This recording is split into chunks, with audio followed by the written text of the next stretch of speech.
Bueno, seguimos, como decíamos hoy, en la unidad 1, saber, verdad y poder.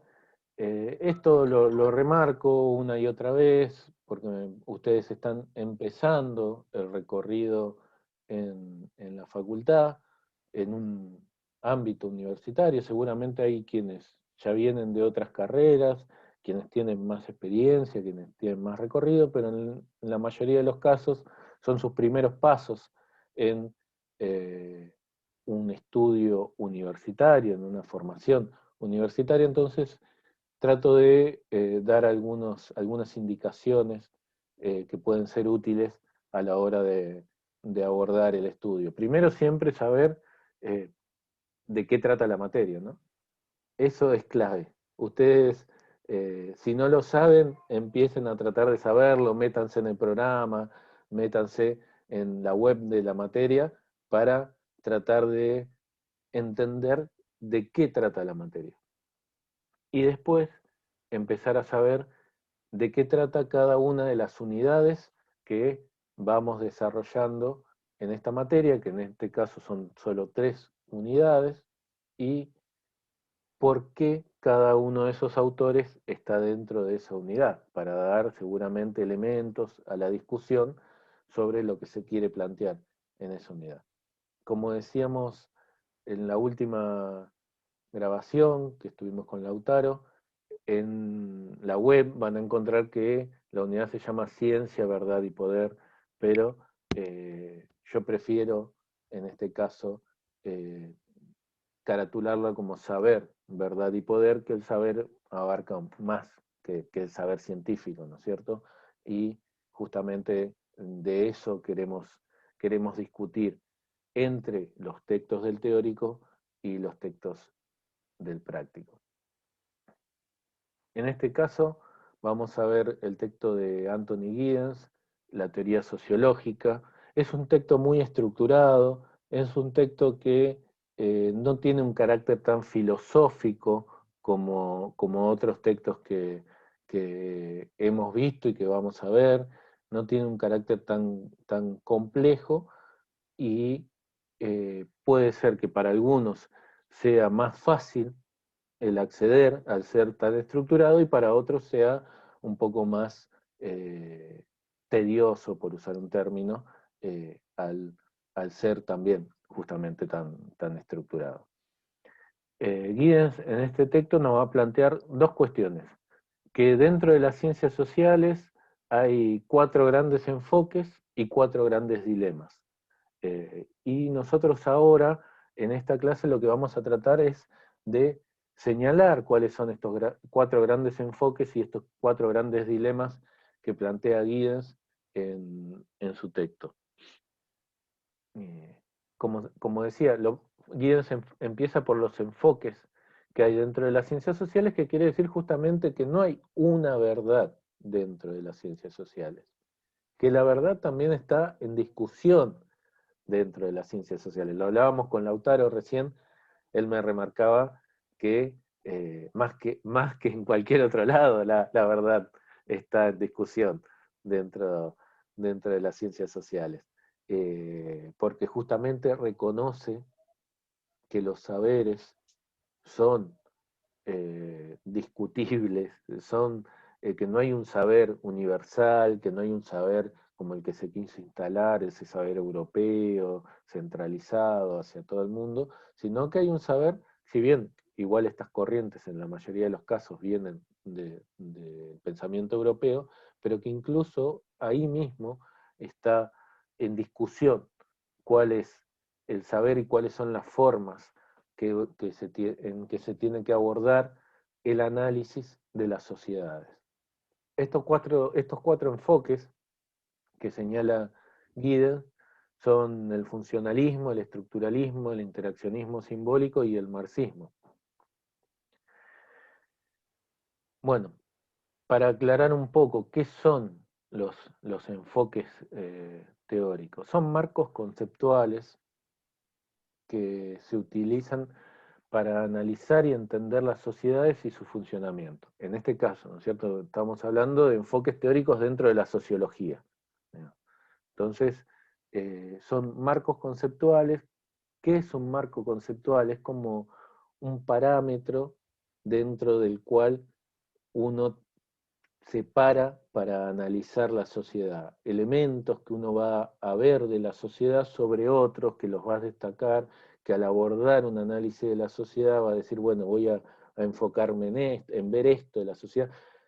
La sociedad es muy amplia y obviamente tiene un montón de aspectos que hay que ver, pero bueno, cuando hacemos un análisis desde las ciencias sociales tenemos que hacer un recorte y una manera de enfocarnos sobre sobre ese recorte. Y esto es el marco conceptual desde donde nos vamos a parar para entender a la sociedad. En este caso, decíamos que son cuatro los grandes enfoques teóricos que marca Giddens, y el primero que vamos a plantear, lo vamos a hacer igual de manera muy breve, lo vamos a hacer de manera muy rápida. El primero que plantea Giddens es el funcionalismo. eh, el, para, Él dice que el funcionalismo, para estudiar cualquier sociedad, cree que para estudiar cualquier sociedad hay que analizarla, hay que analizar de qué modo se combinan sus diversas partes o instituciones, con el fin de garantizar la continuidad en el tiempo de esa sociedad.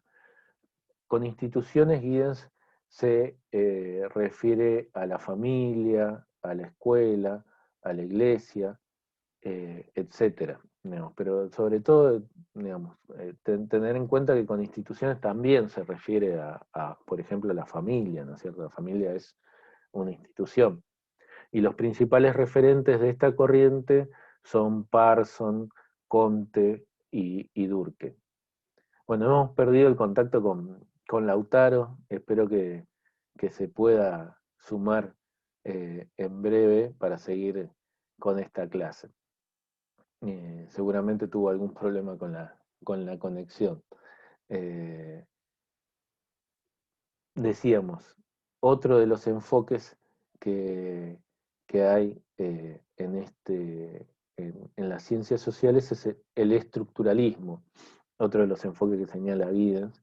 El estructuralismo vincula el análisis sociológico con el estudio del lenguaje. El lenguaje tiene como un autor fundamental para su análisis, que ustedes lo van a ver, y también quería remarcarle esto, que no se preocupen si hay algo que no terminan de incorporar del todo, vamos a ir charlando, igual todos los conceptos que vamos dando, hay conceptos difíciles, y hay otros conceptos que son realmente complejos, pero que van a, a hacer un recorrido ustedes durante toda la materia, no solamente durante esta etapa de la materia del ingreso a la carrera, sino que durante toda la carrera ustedes van a estar con... eh, eh, me trabé. Durante toda la carrera van a estar viendo estos autores, viendo a Saussure, viendo a Comte, viendo a otros autores que plantean estas discusiones, ¿no es cierto? Saussure es un autor clave para lo que es la lingüística y el análisis del discurso, y hay un concepto fundante del pensamiento saussuriano, que es el concepto del signo, que está compuesto por el significado y el significante, y que ese signo tiene una relación arbitraria y convencional. No hay nada que ate al significante con el significado. Simplemente hay una convención y hay una arbitrariedad. Digamos. Nosotros hoy por hoy estamos hablando a través de una computadora, que en otras partes le dicen ordenador y que en otras partes le dicen de otra forma, pero que es justamente es una convención social que nosotros aceptamos para poder comunicarnos, para poder diferenciar algo de otra cosa y para poder seguir construyendo la sociedad a través del discurso. Otro de... Te recuperamos, Ahora Lautaro. justamente, sí, sí, sí, se me fue internet, así esta cuestión es la virtualidad. Pero bueno, ahora estoy dando a Saussure en una de las materias y bueno, tienen otro enfoque, ellos prefieren a Peirce en cuanto hablando del signo, pero hablando de Saussure lo que tiene Saussure es la cuestión que el lenguaje es como vos dijiste hoy del marco conceptual. Para Saussure es la base del estructuralismo por ahí es que tenemos una serie de limitaciones, digamos, en nuestro pensamiento y esas limitaciones las marca el lenguaje. Hay cosas que no podemos decir porque no sabemos cómo se dicen, porque no las hicimos existir en esas convenciones.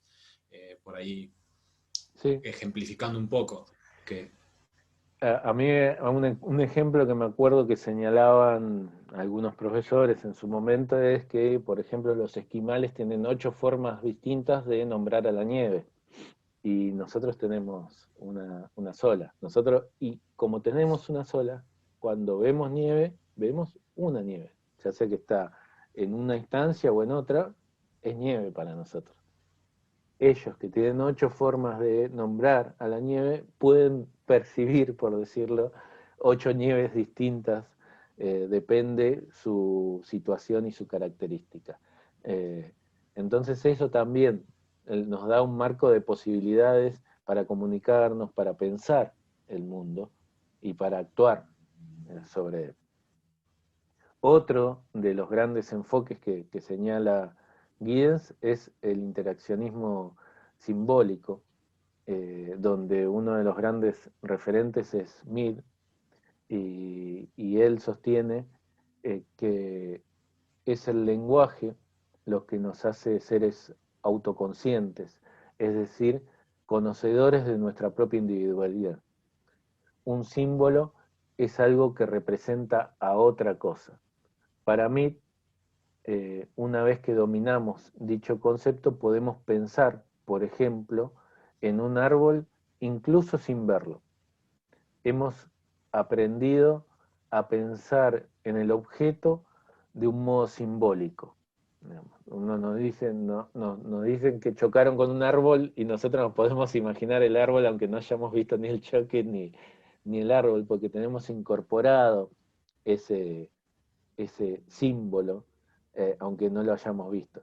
A diferencia de la mayoría de los animales, los seres humanos viven en un universo rico simbólicamente. Eh, Otro referente de este pensamiento es Max Weber, que es un autor clave también que ustedes van a ver a lo largo de la carrera en otras materias. Hoy nosotros no nos vamos a meter con el desarrollo profundo de cada uno de estos enfoques, ni de cada uno de estos autores que son para estudiarlo casi a cada uno de ellos en un cuatrimestre entero.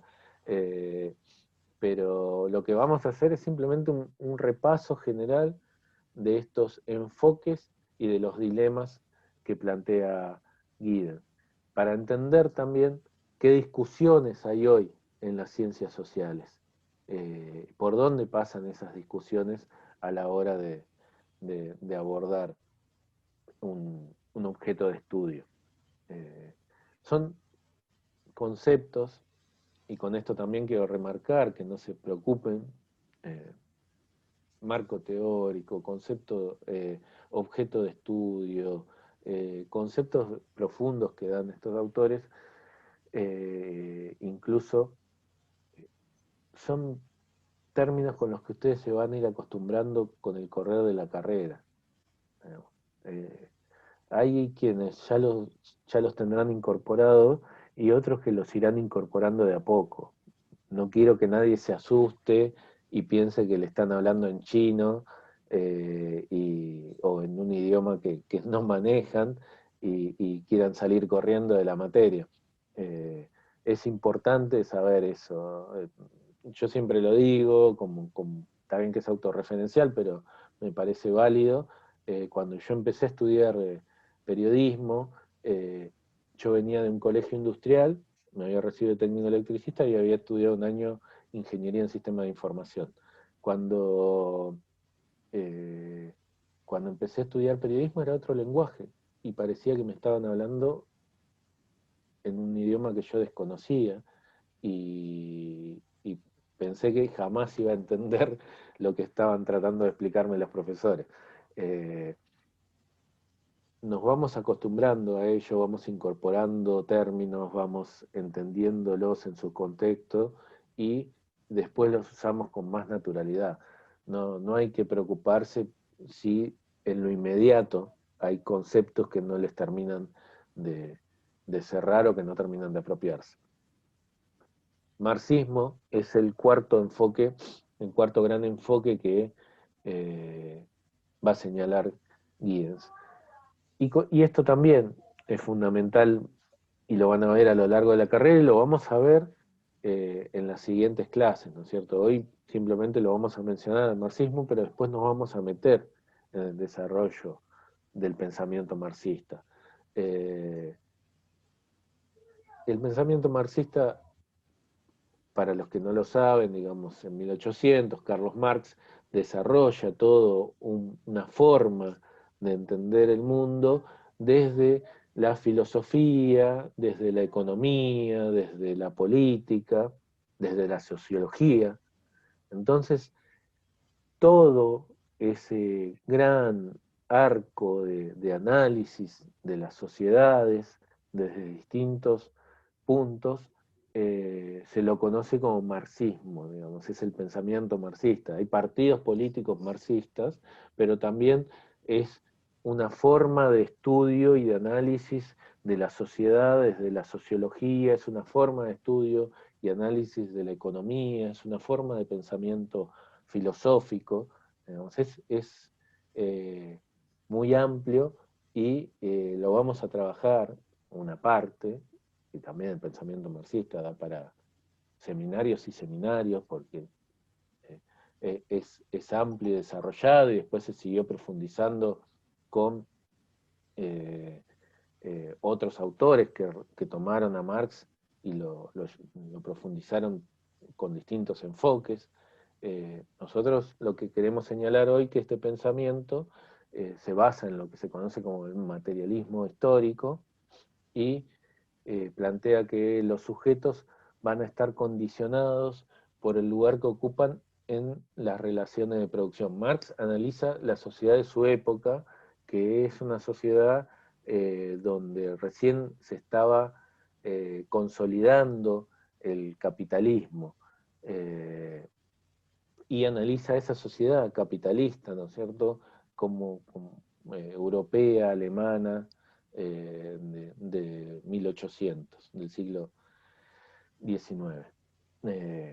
Y en ese caso, él va a decir, bueno, esta sociedad está dividida entre proletarios y dueños de los medios de producción. Los proletarios son lo que se conoce, nosotros diríamos hoy, un trabajador, un obrero. Y los dueños de los medios de producción, un empresario, digamos. Entonces dice que la sociedad se divide así y que cada sujeto va a estar condicionado, depende del rol que le tocó dentro de esa división de la sociedad. Dice. Marx va a plantear que la lucha de clases, la lucha entre opresores y oprimidos, es el motor de la historia. Y bueno, hay una nota acá que puse para remarcar también que hay elementos del pensamiento marxista que han hecho aportes tanto al funcionalismo como al estructuralismo. No tanto en el caso del interaccionismo simbólico, ¿no? Pero sí al funcionalismo y al estructuralismo. Y Como leer decía, marxismo con todo el... sí, que leer marxismo con toda la connotación que tenemos por la Guerra Fría y qué sé yo, me hace acordar al título del texto de Bourdieu, Una ciencia que incomoda, ¿no? Vaya que incomoda ese enfoque científico, ni siquiera la ciencia.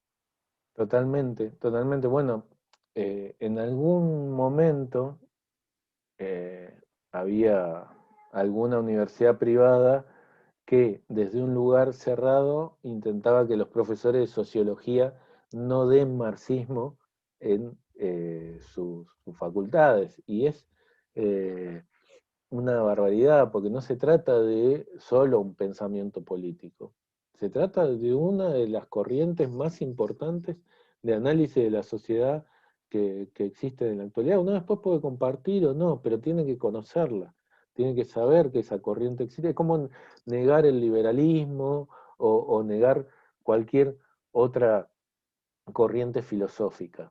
Eh, Existen, hay que conocerla y después uno puede coincidir, le puede convencer o no esa forma de análisis de la sociedad, o puede creer que hay otras superiores, eh, lo mismo en lo político, pero inevitablemente para eso hay que conocerlo. Uno no puede saber si algo es bueno o malo si no lo conoce. Eh, bueno, los dilemas teóricos que plantea Giddens, que es como la segunda parte, decía, 4 enfoques, 4 dilemas teóricos, eh, y también para remarcar, cuando se aborda este texto es, como dije, es muy estructurado, ¿no? Y cuando eh, se toma un examen sobre este texto, ya sea durante la cursada o en un final, el profesor va a preguntar cuáles son los 4 enfoques que plantea Giddens, cuáles son los 4 dilemas que plantea Giddens. No va a salir de ahí las preguntas. Así que bueno, también sabiéndolo por ese lado, ¿no? No, el profesor o la profesora, quien les tome, seguramente les planteará esas cuestiones. Decía, los 4 dilemas teóricos que plantea Giddens son la estructura social y la acción humana, el consenso y el conflicto, la incorporación de la cuestión de género y la influencia del sistema económico. ¿Qué son estos dilemas teóricos? Bueno, son puntos de controversia, de enfrentamiento en algunos casos, entre los distintos enfoques. El primer dilema que plantea Giddens es el de la estructura social y la acción humana. Bueno, ¿qué es lo más importante en definitiva a la hora de analizar una sociedad, un fenómeno social? Bueno, eso está en discusión. Bueno, ¿en qué hacemos hincapié? ¿En la estructura social? ¿Es la estructura social la que condiciona nuestras vidas y nos limita? Eh, ¿O hay una acción humana que puede superar esa estructura social? Digamos, que puede, en la que debemos hacer hincapié a la hora de hacer un análisis.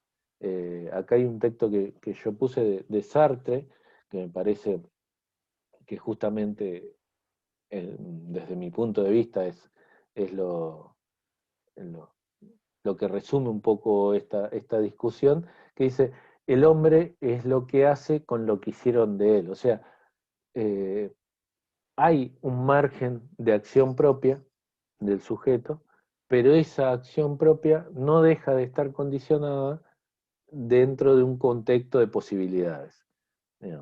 No,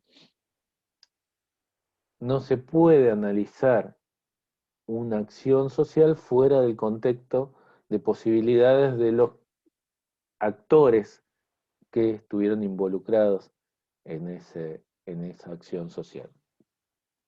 El interaccionismo simbólico es el que hace más hincapié en el aspecto creativo del humano, mientras que los otros enfoques, funcionalismo, estructuralismo, marxismo, resaltan la influencia de la estructura social. O sea, el interaccionismo simbólico cree más en la acción humana, hace más hincapié en la acción humana, el funcionalismo, el estructuralismo y el marxismo creen más en los condicionantes de la estructura social. pensando en ejemplos bien concretos, es por ejemplo, cuando se dice, no, yo trabajo y me gano gano con lo que trabajo y nadie me ayuda nunca en nada, y quienes dicen, bueno, pero hay todo un contexto social, económico y político que nos lleva a, en algunos momentos determinados, tener la posibilidad de tener un trabajo o no, así. Entonces, por ahí uno es más estructuralista pensar que todo ese sistema político y económico condiciona lo que yo estoy haciendo ahora, y otro por el otro lado es, no, yo decido y me fijo si tengo posibilidades, y si el que no tiene es porque, bueno, entonces el punto medio es un poco lo que decía Sartre de, bueno, hay un poco de cada cosa. Tal cual, tal cual. Bueno, muchas veces se ha dicho la meritocracia, ¿no? Me hace acordar a eso. Bueno, la meritocracia Sí, dentro sí, de qué sí, más margen cerca de del interaccionismo posibilidades. simbólico. ¿Cómo? No te llegué a escuchar. Más cerca del interaccionismo simbólico, lo que es la meritocracia, Tal cual, sintéticamente. tal cual, porque, bueno, sí, vamos a competir todos por un lugar de trabajo, bueno, pero ¿qué posibilidades de competencia tiene alguien que se crió en una familia muy acomodada, donde pudo estudiar, lo único que tuvo que hacer es estudiar, formarse, capacitarse, le pudieron pagar incluso lo que no podía acceder de manera gratuita, se lo pudieron pagar aparte? eh, ¿Y qué posibilidades tiene alguien que nació en una familia carenciada, que por ahí tuvo que trabajar, que tuvo que poco acceso a la educación o limitado? Digamos, no hay, no, el que recibió más es porque tenía más mérito. Seguramente eh, habrá un nivel de esfuerzo determinado de cada uno, pero el contexto los condiciona en las posibilidades de conseguir o no los logros esperados. Otro de los grandes dilemas que plantea Giddens es el consenso y el conflicto. Dice, bueno, hay autores que plantean que el orden y la armonía son inherentes a las sociedades humanas, y otros que plantean que no, que el conflicto es lo inherente a la sociedad humana, como por ejemplo Marx. Marx va a decir que la sociedad avanza por el conflicto, que la lucha entre opresores y oprimidos es lo que ha hecho avanzar a las sociedades hasta nuestros días. Eh, y lo va a plantear con muchos ejemplos que luego los vamos a ver cuando habla de la edad antigua, la edad media, la edad moderna, digamos, cómo la sociedad ha ido avanzando en esa constante lucha entre opresores y oprimidos, que Marx va a decir, hoy está simplificada entre lo que decíamos hoy, los dueños de los medios de producción y los proletarios o trabajadores, digamos, en una lucha que siempre eso, ¿no es cierto?, es un enfrentamiento que genera una nueva instancia. Pero bueno, eso va a ser otro de los conflictos, otro de los dilemas que plantea Giddens. El tercero de los dilemas es la incorporación de la cuestión de género. ¿Cómo incorporar la cuestión de género al análisis sociológico? ¿Y qué peso darle en el análisis? Va a haber quienes van a seguir diciendo que no, que está bien, hay una cuestión de género, pero es más importante a la hora del análisis la categoría de clase que la categoría de género, que hay temas que no son porque son mujeres que son discriminadas, sino porque son pobres, por ejemplo.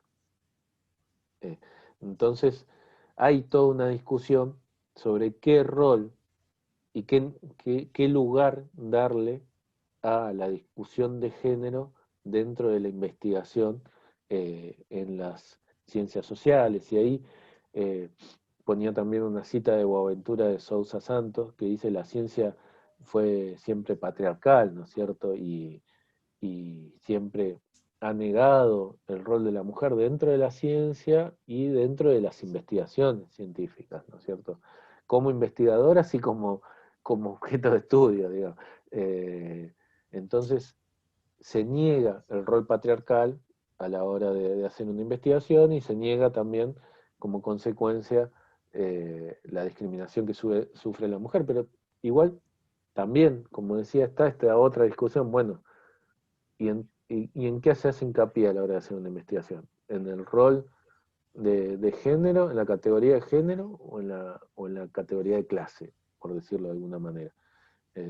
Bueno, esta discusión es firme. Nosotros no vinimos a saldar ninguna de las discusiones, simplemente a marcar cuáles son las discusiones que se están dando en las ciencias sociales, ¿no? Boaventura de Sousa Santos dice que una ciencia, las epistemologías del sur, ¿no? Para, para ser más libres, por decirlo de alguna manera, tienen que ser anticolonialistas, anticapitalistas, pero también antipatriarcales. Y eso es fundamental a la hora de pensar. Si falta una de las tres patas, no se puede avanzar. Están dando la serie ahora de Marie Curie, no sé, no me acuerdo en qué plataforma y eso, pero que es interesante para pensar el rol de la mujer en la ciencia, En Netflix, en Netflix. antiguamente Sí, y compararlo. Ah, sí, sí, sí, es cierto. Y cómo se ha negado históricamente en un montón de... De hecho, si hacemos un recorrido por esta misma clase, hemos nombrado todos autores hombres. No han pasado eh, investigadoras o científicas en estas, por lo menos no aparecen como destacadas, no es que no hayan estado, no aparecen como destacadas de estos pensamientos eh, las grandes, las grandes referentes mujeres que ha habido seguramente a lo largo de la historia en estos aspectos. Bueno, el cuarto y último dilema que plantea Giddens es la influencia del sistema económico, ¿no? Acá es una discusión bien con el marxismo, digamos. Bueno, ¿hasta qué punto el mundo moderno es producto de los factores económicos que señaló Marx y hasta qué punto hay que hacer hincapié en las condiciones económicas o en los factores culturales y sociales, ¿no? El condicionamiento es solo eh, por el lugar que nos tocó en en el sistema capitalista, por el lugar en esta división de clases entre proletarios y dueños de los medios de producción, burgueses y proletarios, eh, o hay un condicionamiento cultural, hay un condicionamiento social. ¿Cómo se explica que amplios sectores de las clases populares a veces voten por modelos que favorecen a los más ricos y siguen perjudicándolos eh, en, en su vida cotidiana? ¿Cómo se explica que la clase media muchas veces quiera sentirse más cercana a las clases altas que a las clases bajas, que son a las que realmente están más vinculadas? Y sobre todo en la división de estructuras marxistas, ¿no es cierto?, de burgueses y proletarios, la clase media sigue siendo clase proletaria, aunque quiera distanciarse de ella. Bueno, ¿en qué hacemos hincapié? ¿Solo en los factores económicos o hay factores culturales y sociales que condicionan también ese análisis? Eh, y por último, simplemente como símbolo de cómo están las sociedades en la actualidad, ¿no es cierto? Esta imagen que creo que es muy gráfica, ¿no? La opulencia eh, y no la pobreza extrema, pero sí la pobreza, separadas por un muro, ¿no? Por un muro donde se percibe las casas amontonadas, donde se percibe eh, seguramente la carencia de un montón de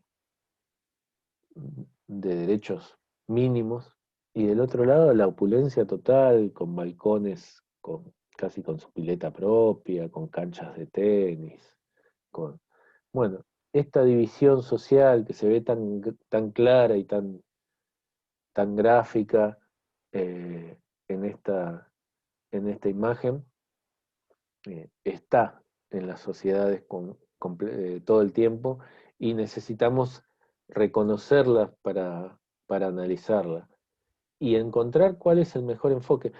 Seguramente no todos ustedes se dediquen el día de mañana a la investigación académica o a la investigación científica, eh, pero aquellos que sí se dediquen tendrán que optar entre estas grandes corrientes, entre estos grandes enfoques, y entender qué herramientas toman de estos enfoques para el análisis de los fenómenos sociales que van a abordar. Eh, Ojalá, Incluso en sí, el ejercicio cotidiano del periodismo también, sin duda, existen todos estos marcos teóricos que muchas veces incluso los mismos que los usan o que los promueven, no los conocen, los desconocen o los toman como naturales. así es, y muchas veces la propia derecha que se aprovecha de estos condicionamientos, de estas situaciones para seguir profundizando las diferencias y seguir acumulando la riqueza en pocas manos y, y seguir por ello aumentando la pobreza de manera masiva, conoce estas lógicas, conoce estas formas de análisis, simplemente no los ve como algo malo, digamos, bueno, ya veremos liberalismo en las últimas clases, pero el neoliberalismo plantea que la desigualdad es lo que hace avanzar a la sociedad, dirán los neoliberales, y que por eso la desigualdad es buena para la sociedad. Eh, entonces, bueno, son discusiones, son fenómenos, son enfoques y dilemas que nos plantea Giddens y que nosotros los queríamos traer a la discusión de esta clase para seguir avanzando en la sociedad, en la materia, perdón. Una cosita más, uno de los más ricos del mundo, no recuerdo quién exactamente, decía, hay una guerra de clases y la estamos ganando. Lo decían en los 2000 más o menos. Y desde lo que estamos analizando es una perspectiva marxista incluso. Dice, hay dos clases que están en lucha, hay conflicto, en este caso nosotros lo estamos ganando, que somos digamos, los dueños de los medios de producción, diría Marx.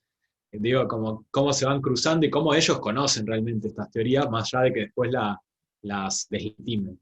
Tal cual, tal cual. Bueno, espero les haya quedado un poco clara el texto de hoy. No es un texto tan complicado, es un texto, como decíamos, bastante estructurado.